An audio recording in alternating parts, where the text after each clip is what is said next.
The heroes that gave their lives ridding the world of the worst possible people will not be forgotten. I know that my community won't allow it. Those missiles were the last gasps of a dying demon, and I do believe that this is going to be over soon.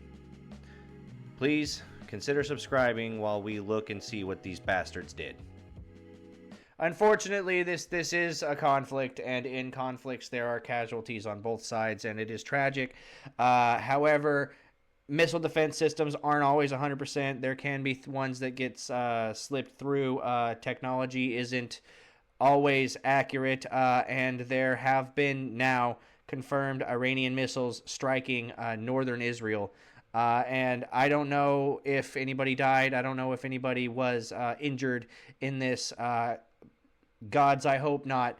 But I wanted to cover this to kind of cover that, like, there is real world impacts on this. It's not all fun and games. As happy as I am that the Ayatollah is dead now, and as happy as I am that we are finally bringing these terrorist fucks to justice, it does come with a cost. And anybody that dies, whether directly or indirectly related to the fight, should be remembered as a hero, and will be remembered fondly. So let's see what Fox News has to say. This is LiveNow from Fox on YouTube. Definitely subscribe to them. I cover them all the time. I never have any kind of copyright problems with them. So let's see what they have to say. Iranian missiles strike northern Israel. That knowledge that you have about Hezbollah helps to paint a better picture as to why we're watching some of this focus now shift to that group as well. I do want to put this up, though, some reporting that we just have into our newsroom from Trey Yanks with Fox, saying 2 big explosions just happened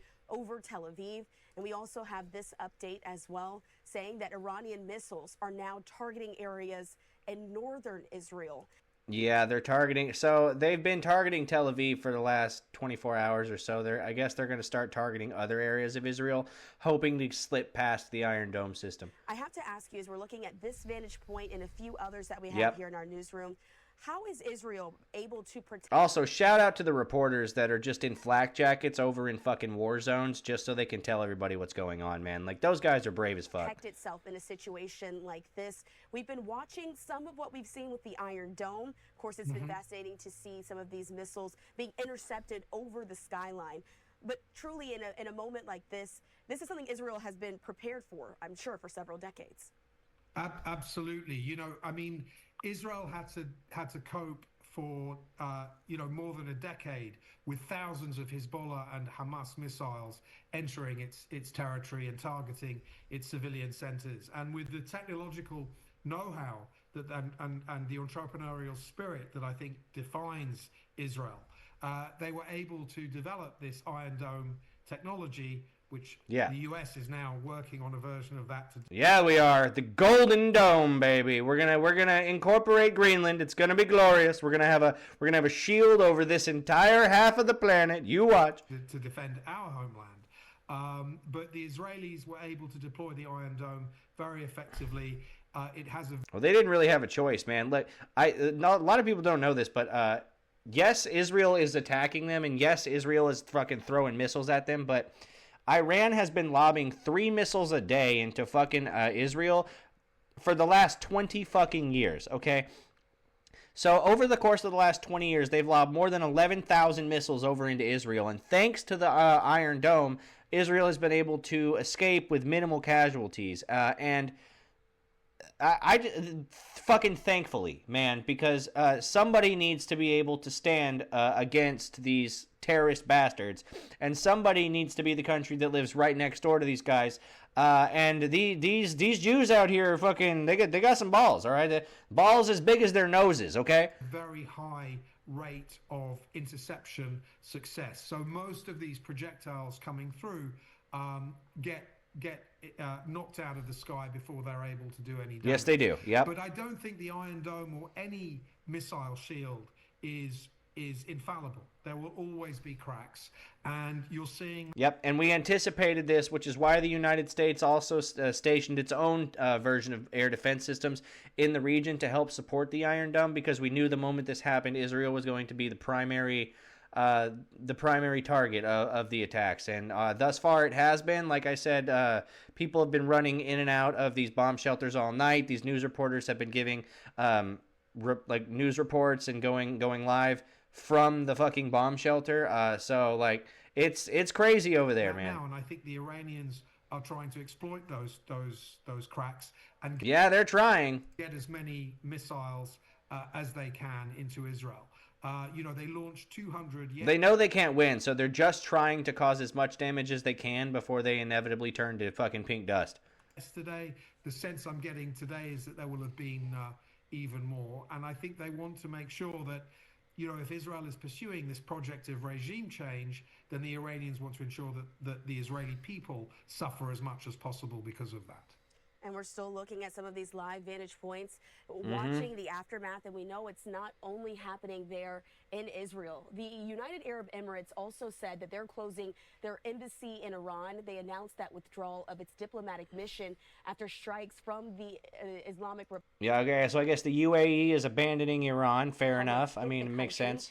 This announcement also comes from the Gulf country's foreign minister. We'll cover why in a second. Apparently, Iran ended up hitting the Qatar airport, as Iranian or the Dubai airport, excuse me. Retaliatory attacks have been targeting U.S. bases there in the Middle East and have also hit the Dubai airport and other civilian buildings, pushing the closure of the airspace and also disrupting daily life for so many that are affected by all of this. And so, Ben, as we're continuing to watch this unfold, I want to ask you about the announcement that was also made earlier today by CENTCOM, saying that 3 U.S. soldiers had lost their life in some of these attacks that have been playing out there in the Middle East. 5 others were injured.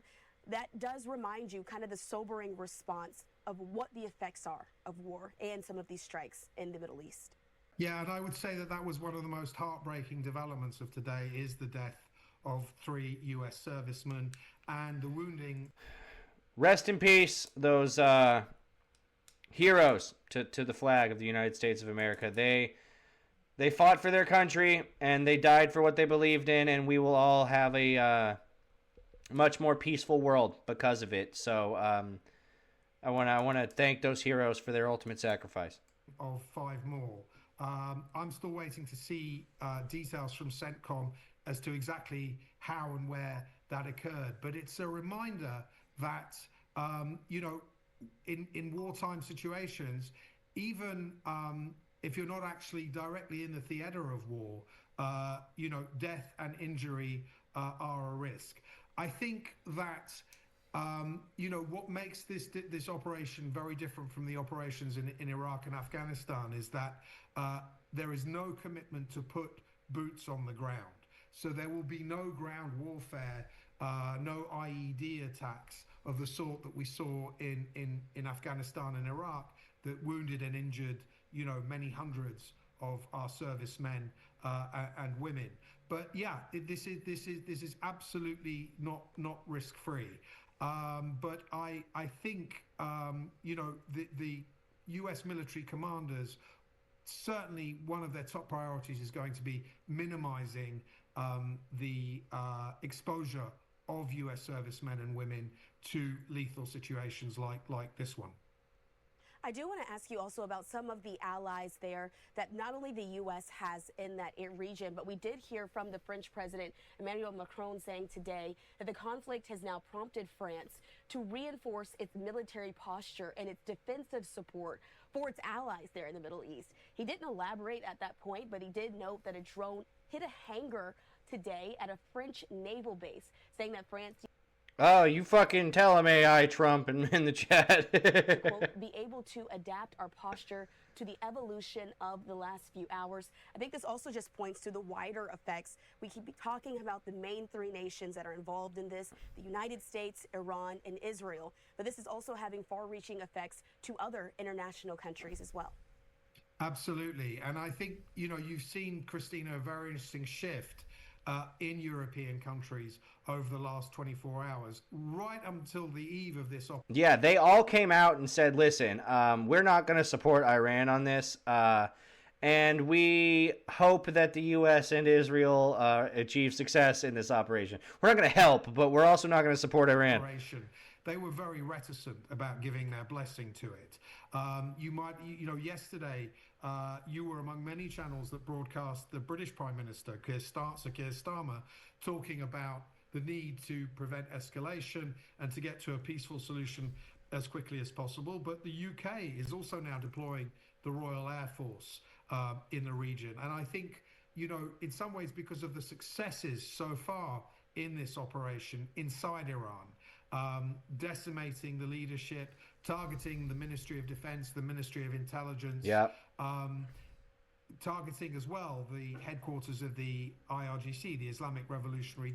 Yeah, so that's what we're seeing mostly, right? We're seeing from the U.S. and from Israel, we are seeing very precise, targeted strikes at important military logistical targets, right? And from Iran, we are seeing the military equivalent of flailing wildly, like I said in my X post, because they're just lobbing missiles in every direction, hoping that they can do some damage to something and hurt somebody somewhere, because they know they can't win, so they're resorting to doing what terrorists do and just trying to cause terror. Guard Corps. I think, European countries have no choice but to follow now events on the ground and adjust their positions accordingly. So I think it's encouraging that Macron is taking this position. And I think, again, the Europeans who are scared of the Iranian regime and they don't like the Iranian regime, and the Iranian regime possesses missiles that could actually hit European territory. Iran has carried out several terrorist attacks in European countries, Sweden, Germany, the Netherlands. So there's no love lost between them. And I think, again, Europe may well now evolve to, formally endorsing regime change as a we're seeing a lot of protests and things happening all over Europe. I mean, even in London, we're starting to see the rise of that whole Amelia meme, where they're really wanting to fucking take back their country. They are tired of the Muslim invasion.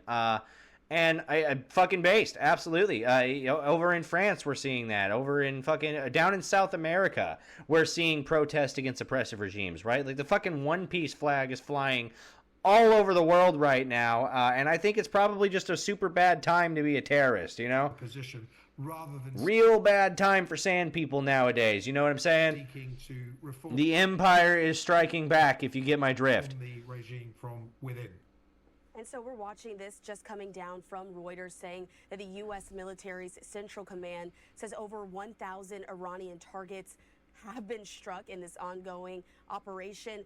1,000 Iranian targets struck, 1,000 Iranian targets destroyed. It's interesting to see. I'm sure we'll continue to find out more information about the specifics as the days and weeks go on. But I also want to take it back here stateside. I'm going to put up this live vantage point that we have there in Austin, Texas. Right now, we do know that the FBI is also investigating right now a link between a mass shooting that happened in the overnight hours in Austin, Texas, and links to the backlash from these strikes that have been happening here. Oh no! Yeah. Okay. So I've been expecting this. As soon as we started striking Iran, I was like, man, they're gonna activate whatever kind of terrorist cell they have here in the United States, and I'm expecting to see civil unrest of some kind. I'm expecting to see terror attacks. I'm expecting to see mass shootings, things like that. So please stay safe. If you have a family, definitely keep them safe. Definitely make good decisions when you are traveling outside of your home. But I'm expecting this, and I still, even knowing that, I think that doing this is still going to be a good idea and a net positive on the planet. Here in the Middle East, it's interesting to see this connection. Is this something that maybe we could have predicted, that there might be folks I predicted it yesterday. Stepping out to make their own impact or have their own political opinion by carrying out terror events in other locations? Absolutely predictable, because we've seen it before. There are several US-based individuals, including President Trump himself, who have been targeted, and there's credible intelligence to show this, and even trials of some of the ostensible perpetrators have taken place. So Iran does have sleeper cells in North America, in the United States, in North America more generally. Yes, they do. We know that for sure. There is a whole Democratic Socialist of America like group. There are whole terror like Muslim Brotherhood groups. There are fucking.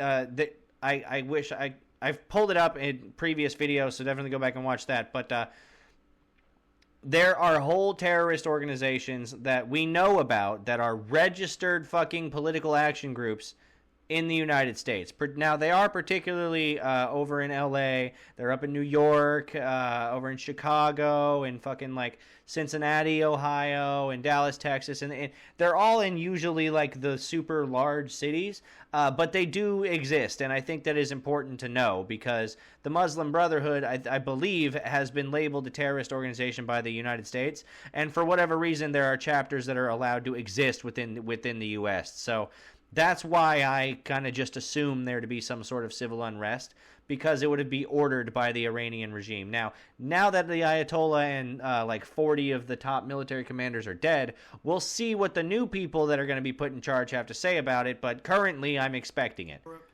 Even in Australia, which, because of that, designated the Islamic Revolutionary Guard Corps as a terrorist organization last year. So Iran's terror tentacles, if you like, extend across the globe. And there is a very real risk that they will try to activate sleeper cells. I think we also have to be vigilant in terms of the possibility of attacks on our infrastructure and on cyber attacks. Iran has proven itself over the years to be pretty adept at using the internet as a weapon. And I think we should remember as well that Iran is closely aligned with both China and Russia. And while I don't see either China or Russia rushing to aid Iran militarily, no, well, they're walking on eggshells because they understand the implications of them directly going in and putting boots on the ground to help Iran.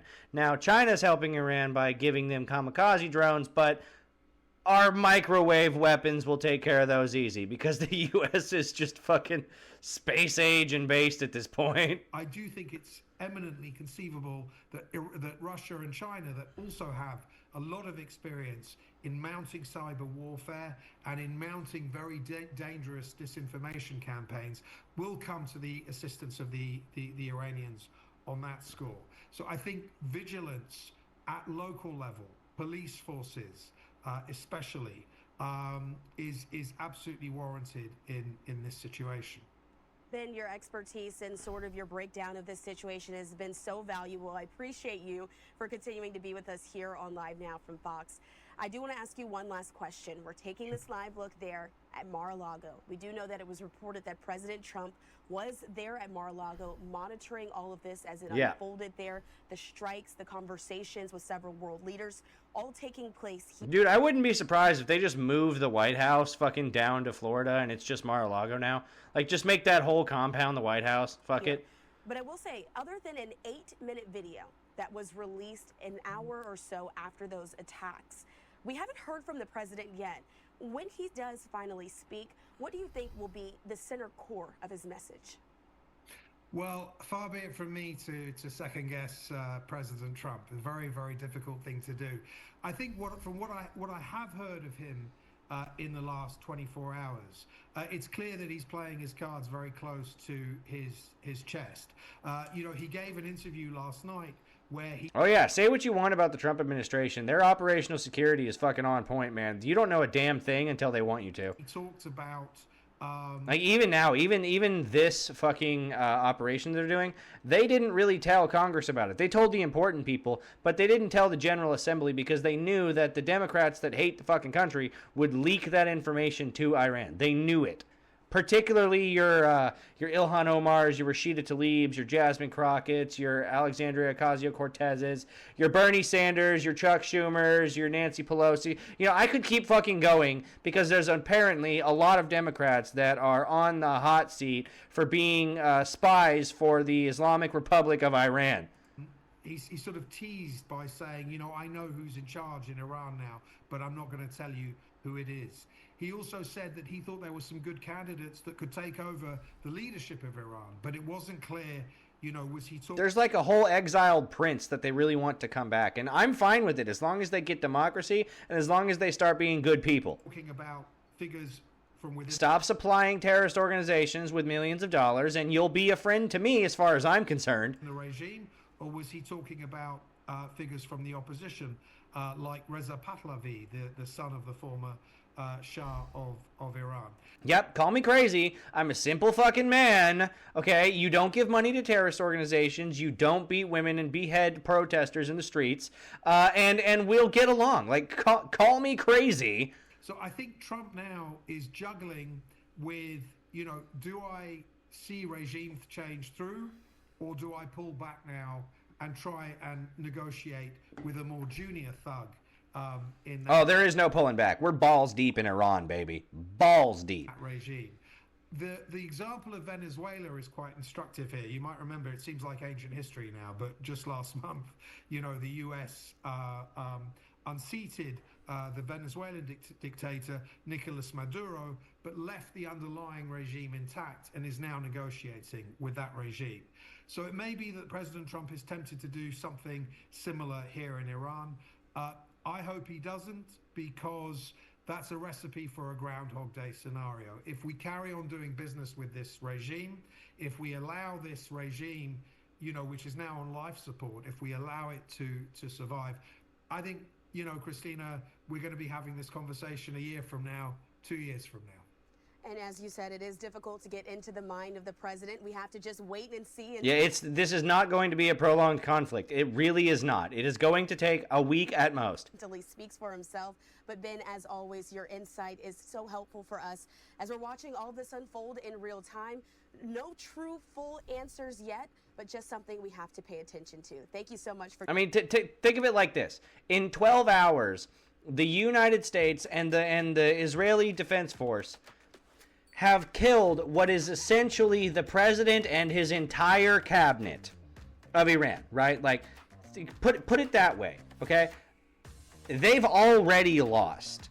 These are the last gasps of a dying animal, okay? They've already lost. Anyway, that's what LiveNow from Fox had to say on the Iranian missiles that struck northern Israel.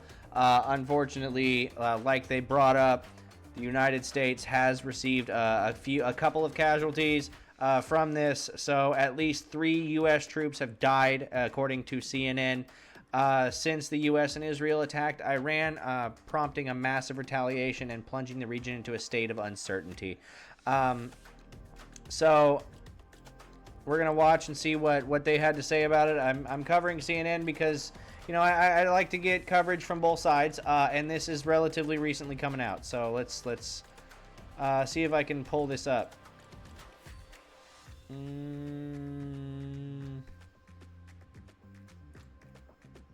No, maybe not. All right, Donald Trump outlined on Sunday that he described as a potential timeline for the U.S. conflict of Iran, giving it the suggestion it may extend for several weeks because Trump keeps his cards close to his chest, and he wants the Iranian regime to think that our plan is for this to last over several weeks so that they think they have more time than they actually do. It's always been a 4-week process, Trump said on the Daily Mail in a brief phone call. We figured it will be 4 weeks or so, he said. We'll see. As strong as it is, and it's a big country, it'll take 4 weeks or less, you know, whatever, the president explained. His remarks offer the clearest indication yet of how long the administration anticipates the military campaign could continue. Trump also indicates that he may soon deliver another public address as military operations in Iran unfold. I'm getting ready to do so, he said when asked whether he planned to give another speech on an update of the attacks. So the military satellite shows the destruction of a military base in Iran. I want to have the little look-see at that. Let's see what that is. Okay, so that what looks like a gas station. It probably isn't. Oh, god damn. Okay. Yeah, I guess these are some Iranian bases that we've recently destroyed. There's the speedboats that we've sunk. Some more speedboats that are sunk. This is a whole naval base that is just gone now. Oh, dude. Wow. Okay, yeah, that's fucking crazy. They used to have a military, not really so much anymore. Yeah, so, oh boy, that's what CNN's reporting on it, saying the U.S. has actually received a couple of casualties, I'm assuming due to one of the missiles that were just kind of lobbed into military bases that are in the region. Another thing I wanted to bring up, partially why the UAE is withdrawing their consulate from Iran. So this is Iran.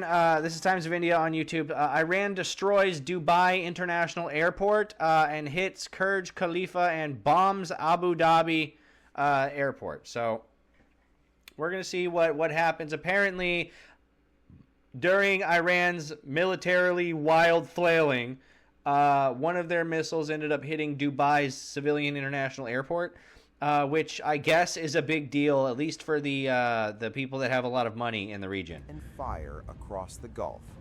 Iranian missiles streaked across the skies after U.S. and Israeli strikes on Iran, sending rare waves of explosions into cities that pride themselves on security and stability.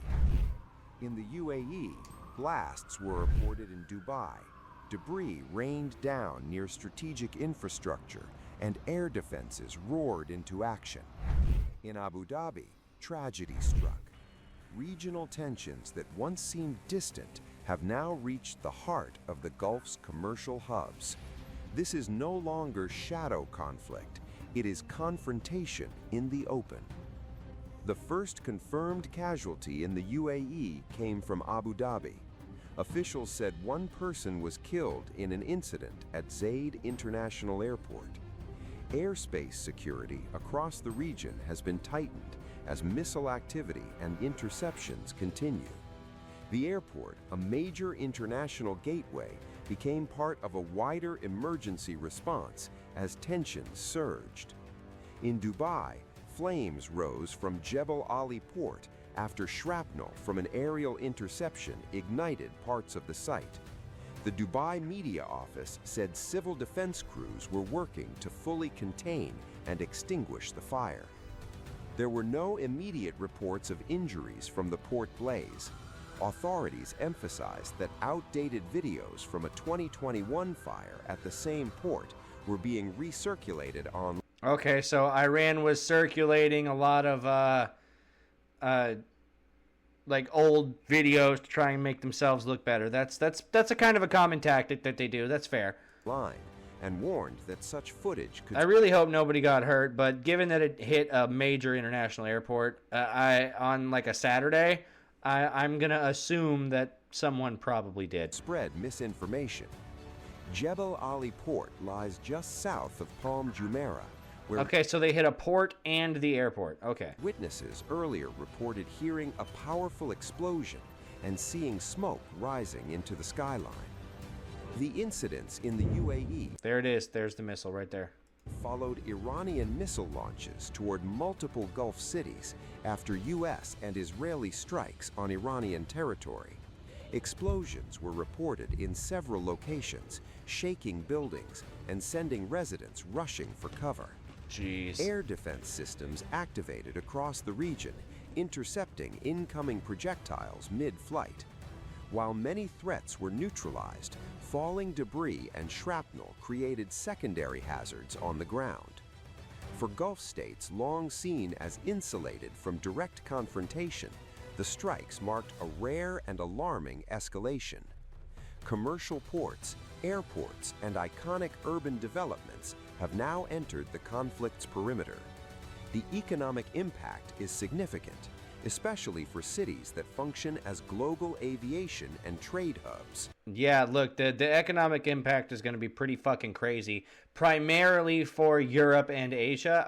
I think the U.S. will be relatively insulated from it, but it's probably going to be pretty bad. I would expect the price of gas to increase at least slightly in the coming week or so. Officials continue to assess damage, while reinforcing defensive measures. The broader regional picture remains volatile, with military operations and retaliatory actions raising fears of further escalation.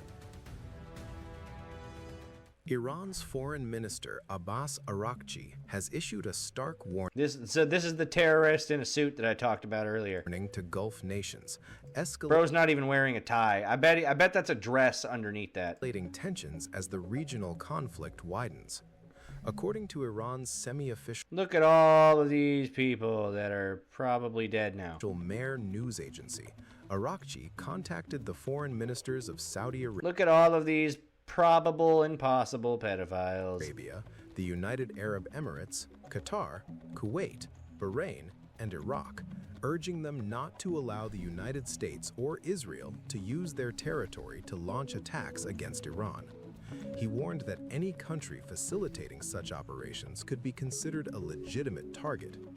Araghchi said A lot of them look like they're descended from goats too, if you catch my drift. Like Iran's they all kind of have that goat type face. armed forces would regard both the origin and source of aggressive operations, as well as any action aimed at countering Iran's defensive measures, as legitimate military targets. He framed the confrontation as a broader regional crisis, saying the war is not only against the Iranian nation, but against all countries of the region, and called on Muslim nations to act responsibly.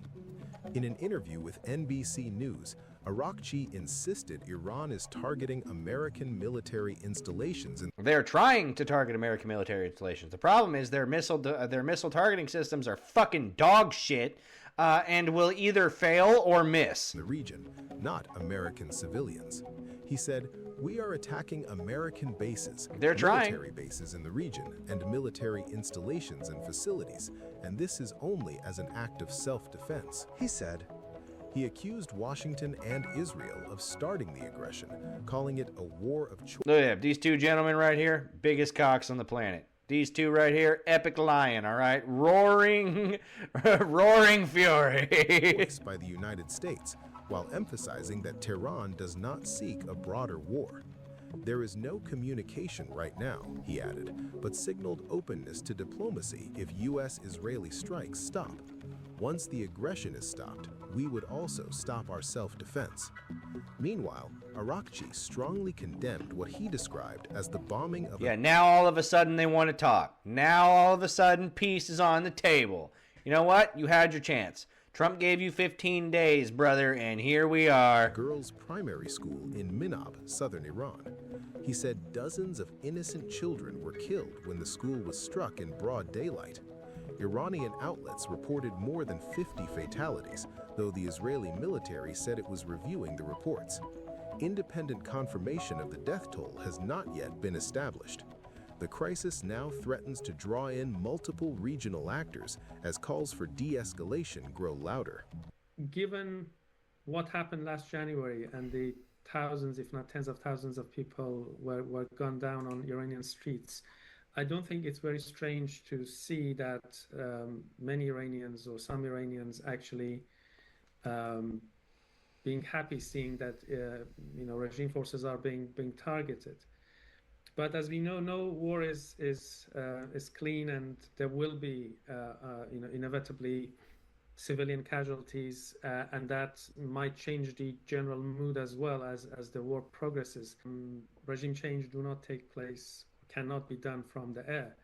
I can see 2 or 3 scenarios. One is that United States might have actually contacted elements within the regime who are prepared to make a deal, but not so long as Supreme Leader Khamenei is alive.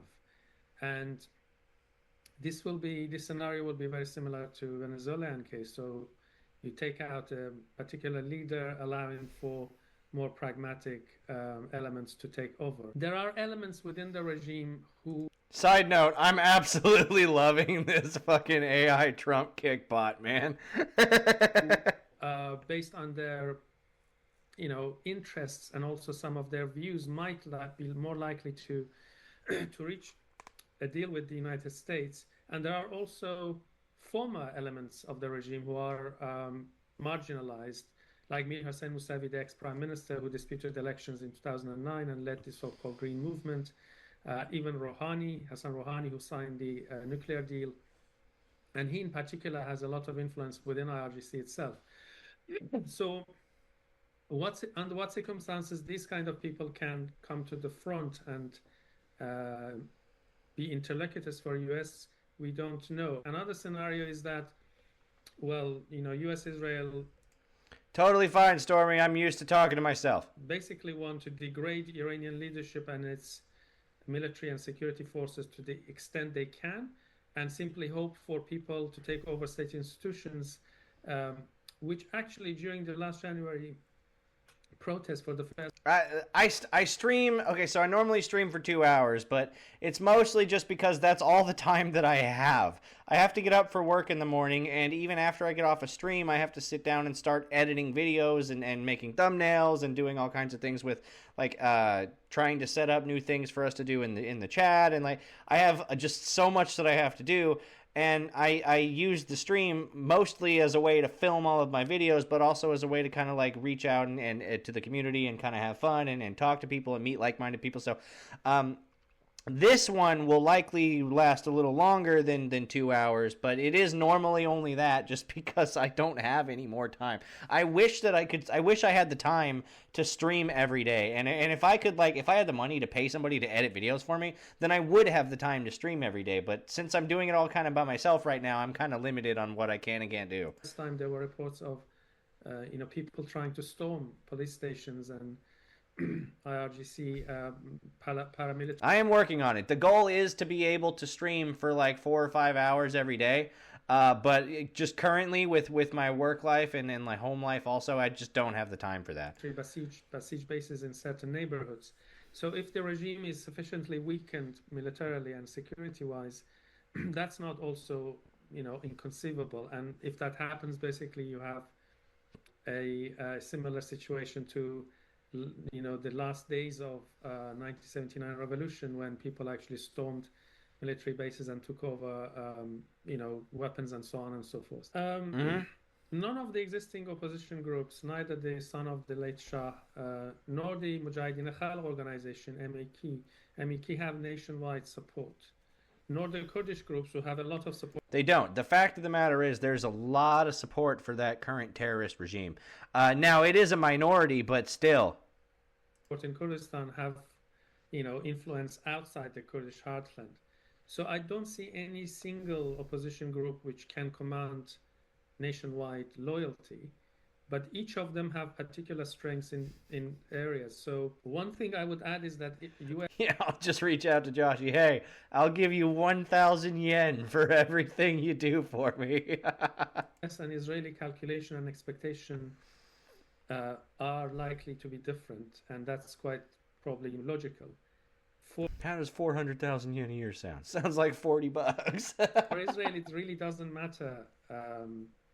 It's good if regime changes to a friendly one, but so long as Iran is incapable of posing a threat to Israel, that's their desired outcome.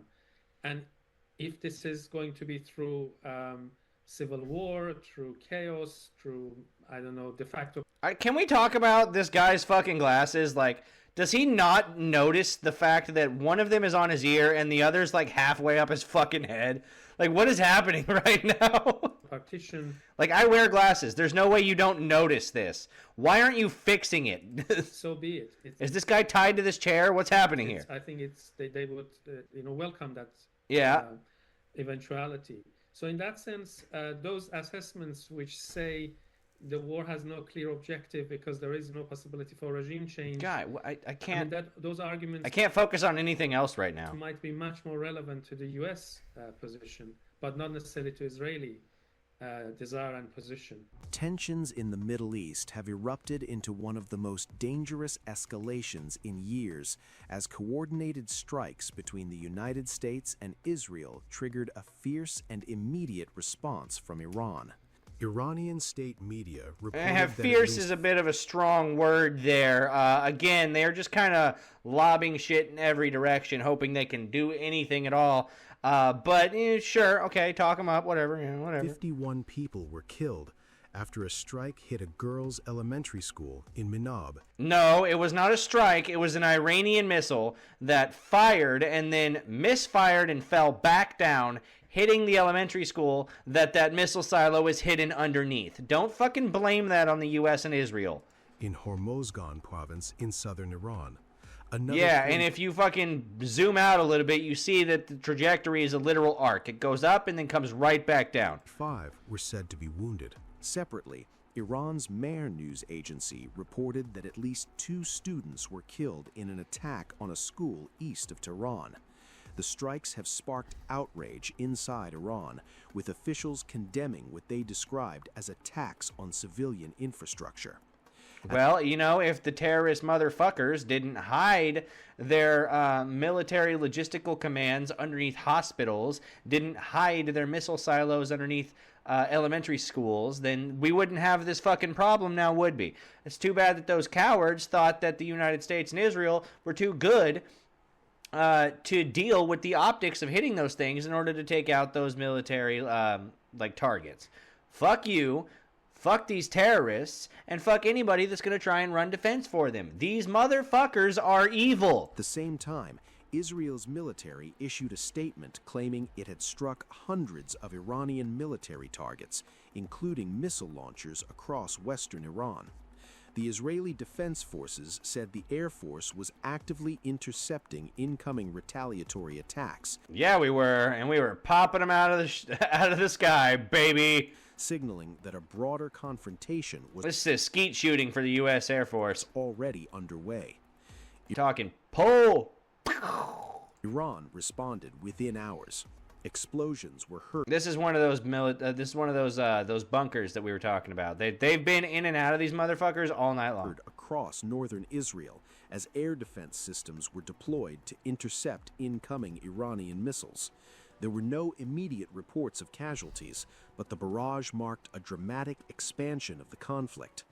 Iran's Fars news agency also claimed Tehran launched strikes on U.S. military installations across the Gulf, naming Al Udeid base in Al Udeid is a gigantic U.S. air base in Qatar.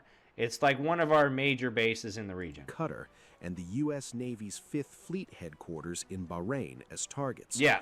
Blasts were reported It hit the U.S. Navy 5th Fleet headquarters, but I believe it hit an empty warehouse. in several Gulf states hosting American forces, including Qatar, Kuwait, the UAE, and Bahrain.